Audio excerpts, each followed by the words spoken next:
Hi girls, this short video is going to give you an overview of the book of Isaiah, which is one of the prophetic books in the Bible.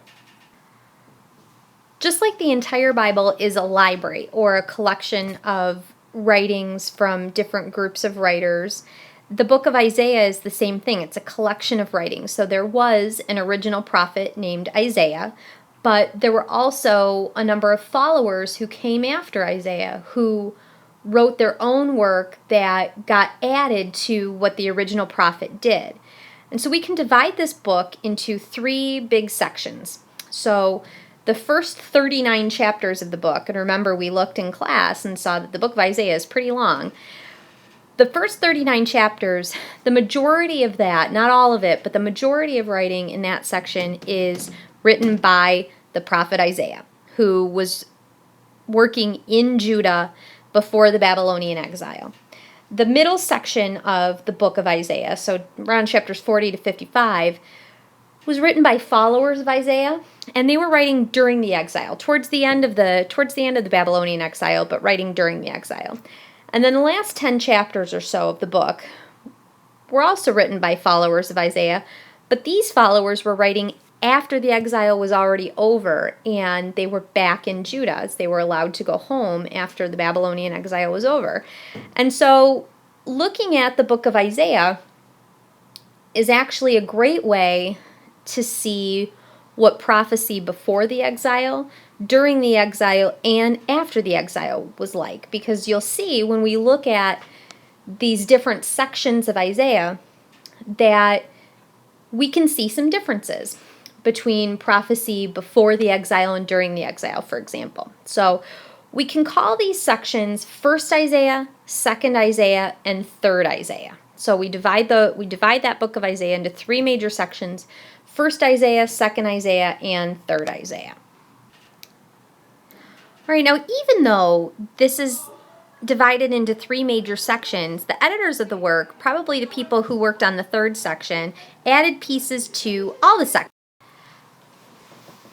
Now, these followers of Isaiah attributed their writing to the original Isaiah in order to gain credibility. So they didn't put their own name on the work that they wrote, but they were followers of the original prophet Isaiah, believed in his message, believed that his message was important, and they also realized that the original Isaiah was pretty well known. So people would be more likely to read a prophecy that came from the prophet Isaiah rather than the prophet Skippy from Podunk. So Isaiah's followers used Isaiah's name in order to get their writing out and read by more people.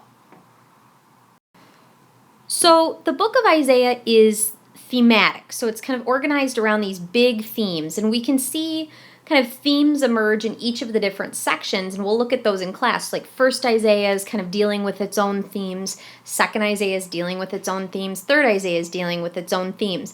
But there are these themes that keep popping up throughout the whole book, and that makes sense if you think that those last group of followers kind of put this, edited this book together. So the Isaiah tradition, so this prophecy tradition, kind of recognized this divine plan for world salvation.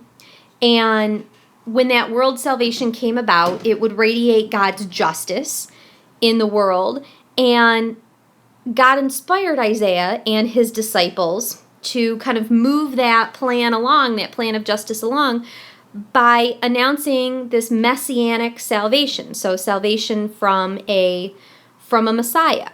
So with each section, we can in each, First, Second, and Third Isaiah, we can kind of see these themes emerge. So this whole idea about world salvation is that, things would start in Jerusalem as this spiritual center, and, the whole people of Israel would be united. They would fulfill their destiny as God's chosen people, and that eventually that saving of Israel would be able to save the entire world. Justice is way much more than giving individuals their due. Justice is all about right relationship in family and tribe and nation, between God and people. And the word justice shows up again and again and again and again in the book of Isaiah. And we'll see these ideas of justice emerge. And then lastly is this theme of messianic salvation. So Messiah means anointed one. And so this idea is that Israel would be saved by a Messiah. And parts of the book of Isaiah talk about the importance of the house of David or the line of David to that messianic salvation.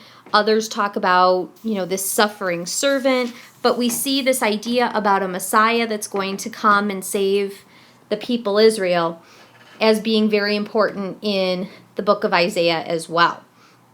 All right, and so now we start digging into the book of Isaiah itself. So the very beginning of the book of Isaiah really reflects the last 10 chapters of the book. So that's probably the work of that third group of writers who, when they were editing and putting all this work together, wanted it to line up nice and neat and wanted the introduction to reflect how the book ends as well.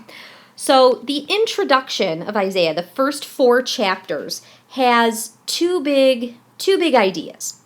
The first big idea is that Jerusalem will be the center of pilgrimage and the center from which knowledge of God will radiate. So if we think about that theme of world salvation, kind of gets its start in Jerusalem and then ripples out from there.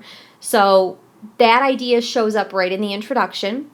But before that happens, Jerusalem has to be purged of wrongdoers and the citizens need to repent. So remember that prophets called people back to following the covenant. So before Jerusalem can be this source of salvation, the people have to remember the covenant and start following that covenant again. Now in class, we're going to start digging into this introduction, and then we will also look at each section of the book of Isaiah. First Isaiah, second Isaiah, and third Isaiah. See you then.